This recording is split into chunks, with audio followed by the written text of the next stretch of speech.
بعد فشل الجزء الثامن من الكبير، احمد مكي بيقرر يوقف السلسله ويعمل ستوب لشخصيه الكبير. لكن احمد مكي ما عملش ستوب بس للكبير، ده قرر يبعد عن الادوار الكوميديه خالص ويقدم ادوار دراميه. وده ذكاء من مكي لان الكوميديا عمرها قصير. انت ممكن تضحك الناس النهارده بس بكره ما تعرفش تضحكهم. واحسن واحد طبق نظريه التحول من الكوميديا للدراما كان عادل امام.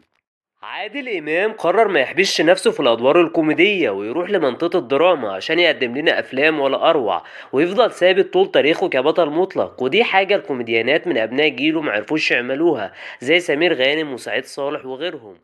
في ناس بتقولك ان الكوميديان لما بيقدم دور درامي بياكل الجو من البلاتو كله، وابسط مثال على كده محمد سعد في فيلم الكنز، اللي قدر بعد سنين كتير من الاستهلاك الفني انه يخرج بره فكرة الكاركترات الغريبة اللي كان بيعملها. وعشان احمد مكي ما يكررش نفس فكرة محمد سعد ويحبس نفسه في شخصية واحدة، بيقرر انه يقفل الباب على شخصية الكبير ويفتح الباب على شخصية تانية اسمها شمس الغاوي. في ناس كتير كانت شايفة ان دي مخاطرة من مكي، اصل انت ازاي تقدم دور درامي وانت تصنيفك كوميديان؟ الحكاية مش جديدة خالص على مكي. في سنة 2021 مكي بعد خالص على الكوميديا ولعب في منطقة الدراما بشخصية يوسف الرفاعي في مسلسل الاختيار اتنين رجال الظل. والحقيقة الشخصية دي كانت ولا اروع. طيب هنروح بعيد ليه؟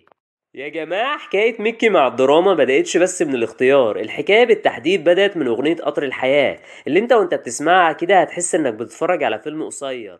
حدوتة الغاوي بتبتدي بداية حلوة، وبنشوف في أول مشهد من مسلسل ليه شمس اسمه الغاوي لأنه بيكون غاوي تربية حمام. وبمناسبة الحمام، في ناس كتير اتكلمت عن مشاهد الحمام الموجودة في المسلسل وقعدت تذم وتهاجم فيها بشكل غريب، وقالوا كمان إن مشاهد الحمام دي مشاهد مقحمة وملهاش أي تأثير درامي في الأحداث. كلنا عارفين الحمام هو رمز السلام، والشمس كان دايما غاوي تربية حمام. الكاتب من خلال النقطة دي حب يوضح لنا إن الحمام هو انعكاس لشخصية شمس، الشخص المسالم اللي طول عمره في حاله وعمره ما أذى حد. باختصار كده، شمس كان دايما المظلوم في رواية أحدهم، لكن شمس بيقرر يبعد عن السلام وبينحرف عن فطرته لما بيشوف صاحبه بفوقش بيموت قدام عينيه، وبيقرر إنه يجيب له حقه من الخواجة. وبمناسبة الخواجة، أنا عايز أسأل أستاذ عمرو عبد الجليل، هو أنت مش قدمت الشخصية دي قبل كده في مسلسل ملوك الجدعنة؟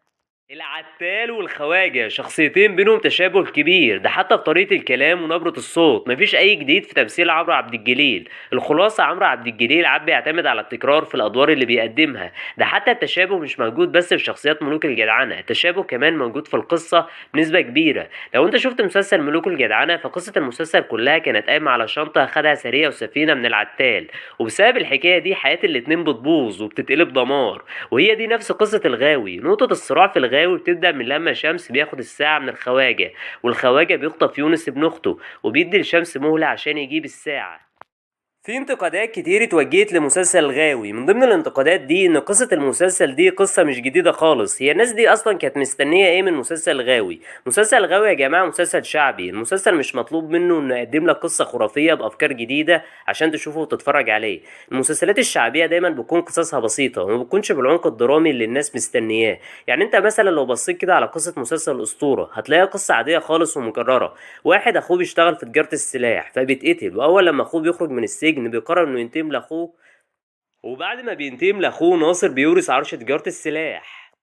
بس القصة البسيطة دي اتحطت عليها عناصر جذابة قادرة انها تشد المشاهد مع كل افتتاحية ومع كل قفلة حلقة. عشان كده الأسطورة بقى عامل زي ماتشات الكورة، الناس كلها بتتجمع على القهوة عشان تشوف حدوتة عم رفاعي واخوه ناصر. نفس عناصر الجذب اللي كانت موجودة في الأسطورة هتلاقيها في البرنس. واحد اخواته بيقتلوا مراته وابنه بسبب ان ابوه كتب له كل ورثه، قصة عادية ومكررة خالص. هي اصلا تيمة الورث والفلوس اتقدمت في اعمال مصرية كتير، ولكن دايما التيمة دي بتجيب مع الناس لانها بتلمس الواقع المصري. نفس الحكاية برضه في جعفر العمدة، واحد بيدور على ابنه طول ال30 حلقة، حدوتة عادية ممكن تخلص في 10 حلقات بس، ولكن التيمة دي قادرة انها تجيب مع الناس في الشارع ويشاركوا جعفر في رحلة بحثه عن ابنه الضايع. انا حاسس اني اتكلمت كتير قوي عن محمد رمضان ومسلسلاته، بس انا ما ببالغش، محمد رمضان كان احسن ممثل بيعمل مسلسلات شعبية. من اكتر الحاجات اللي عجبتني في مسلسل الغاوي تحفيل احمد مكي على المسلسلات التانية. في المشهد ده شفنا حاتم صلاح الممثل وهو بيقدم شخصية بطل شعبي اللي كلامه كله شعر على وزن وقافية زي شعراء الجاهلية كده. وهنا مكي وكزبرة بيتريقوا عليه، وزي ما قال مكي، انت جاي تعمل السيرة الذاتية لعصام كاريكا؟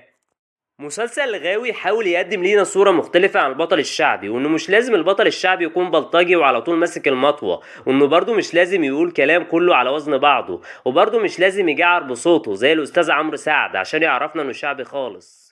شمس الغاوي مختلف عن كل دول. شمس كان شخص متعلم ومثقف وكمان بيتكلم لغات وبيلعب ملاكمة. طب هل الغاوي فعلا كان احسن مسلسل شعبي في رمضان السنة دي؟ طيب الاجابة هتكون نعم ولا في نفس الوقت. نعم، عشان انت لو بصيت على المسلسلات الشعبية اللي كانت نازلة مع الغاوي زي العتاولة وسيد الناس هتلاقيهم قمة الفشل. وقمة الفشل دي بالظبط بتنطبق على العتاولة اللي كان معتمد على الاسكتشات ومشاهد الرقص واللبس الخلية، وكأن أحمد خالد موسى قرر يعمل لنا حملة إفطار صايم. أما سيدي الناس فاعتمد على الجعير والتمثيل المصطنع من معظم الكاست. طب ليه مسلسل الغاوي مش أحسن مسلسل شعبي؟ لأن حاسس إن مستوى المسلسل كان ممكن يكون أحسن من كده. رتم الأحداث ما كانش حلو، وكنت حاسس بتمطيط وحشو في الحلقات. الغاوي بالظبط عامل كده زي الأكلة الحلوة اللي كان ناقصها شوية مكونات عشان يبقى طعمها حلو، وده بالظبط اللي شفناه في الغاوي. لو عجبكم الفيديو دوسوا لايك واشتركوا في القناة، وكمان ياريت تفعلوا زر الإشعارات عشان يوصلكم كل جديد.